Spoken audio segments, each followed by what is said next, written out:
नमस्कार, मैं वैशाली, आप देख रहे हैं ब्लेसिंग न्यूज। आइए रुक करते हैं आज की बड़ी खबर पर। कोलकाता हाई कोर्ट ने पश्चिम बंगाल में 2010 के बाद बनाए गए सभी ओबीसी सर्टिफिकेट्स को निरस्त करने का आदेश दिया है। मध्य प्रदेश शासन मंत्री और ओबीसी का बड़ा चेहरा कृष्णा गौर ने कोलकाता हाई कोर्ट के इस फैसले का स्वागत करते हुए कहा कि पश्चिम बंगाल में ममता बनर्जी की सरकार ने मुस्लिम तुष्टीकरण की नीति अपनाते हुए गैर संवैधानिक तरीके से मुस्लिम समुदाय को ओबीसी सर्टिफिकेट जारी कर उन्हें लाभ पहुंचाया है।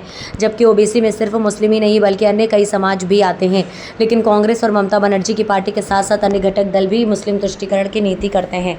लेकिन कोलकाता हाई कोर्ट का यह फैसला निश्चित पूर्व से ओबीसी वर्ग के विश्वास पर खड़ा उतरा और पूरी भारतीय जनता पार्टी इस फैसले का स्वागत करती है। नमस्कार और सबका बहुत स्वागत है।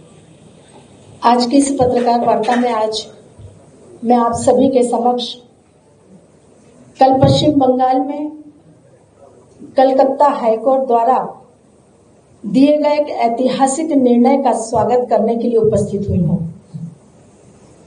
कलकत्ता हाईकोर्ट का वह निर्णय विशुद्ध रूप से पश्चिम बंगाल की ओबीसी समाज के साथ न केवल न्याय है बल्कि ओबीसी वर्ग के अधिकारों के संरक्षण का एक बहुत बड़ा विश्वास भी है।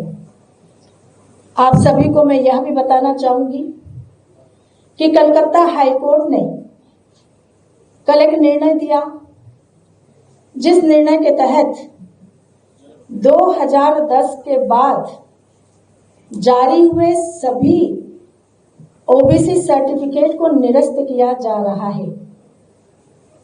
ये सर्टिफिकेट ममता बनर्जी सरकार ने गैर कानूनी रूप से बनाए, असंवैधानिक तरीके से बनाए और पिछड़ा वर्ग आयोग की सलाह माने बगैर बनाए। आप सबको मैं यह भी बताना चाहूंगी कि पश्चिम बंगाल में पिछड़े वर्गों को दिया जाने वाला आरक्षण 2010 के पूर्व मात्र 7% था। 2010 में जब कम्युनिस्टों की सरकार वहां थी, तब कम्युनिस्टों की सरकार ने इस आरक्षण को 17% किया। लेकिन आश्चर्य देखिए, मुस्लिम तुष्टीकरण की राजनीति का एक भयानक उदाहरण कि 7% आरक्षण पहले से ओबीसी का था, 17% आरक्षण अगर किया तो उसमें भी 10% आरक्षण मुसलमानों को दिया।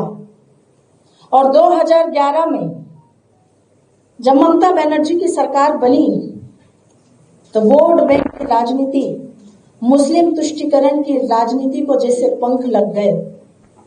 2012 में ममता बनर्जी की सरकार ने एक नया कानून पास किया और उस कानून के तहत उन्होंने मुस्लिम जाति उपजाति समूहों को ओबीसी वर्ग में शामिल कराया।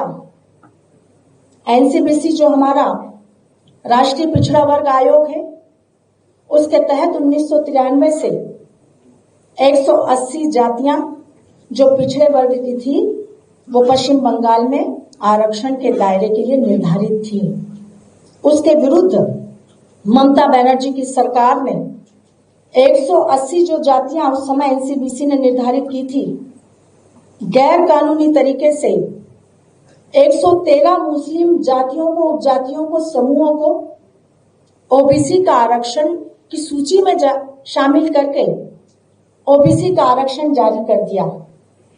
और उसके बाद सिर्फ जारी ही नहीं किया, सूची में शामिल ही नहीं किया, बल्कि पश्चिम बंगाल में 118 मुस्लिम जातियां, उपजातियां और समूहों को ओबीसी का आरक्षण छीनकर आरक्षण देना मुस्लिमों को, उस प्रक्रिया को प्रारंभ कर दिया, जिसके तहत देखते ही देखते पूरे पश्चिम बंगाल में राज्य सरकार की सरकारी नौकरियों में बड़ी संख्या में मुस्लिम वर्गों की नियुक्तियां होने लगी।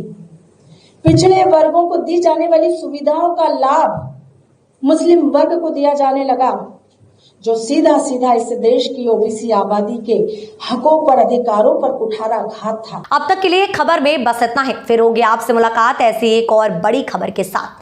तब तक के लिए नमस्कार। देखते रहिए ब्लेसिंग न्यूज, देश की आवाज। ऐसे ही लेटेस्ट अपडेट्स के लिए हमारे चैनल को सब्सक्राइब करें और तुरंत नोटिफिकेशन पाने के लिए बेल आइकन प्रेस करना ना भूलें। यदि आप हमें फेसबुक के माध्यम से देख रहे हैं तो हमारे पेज को फॉलो जरूर करें। धन्यवाद।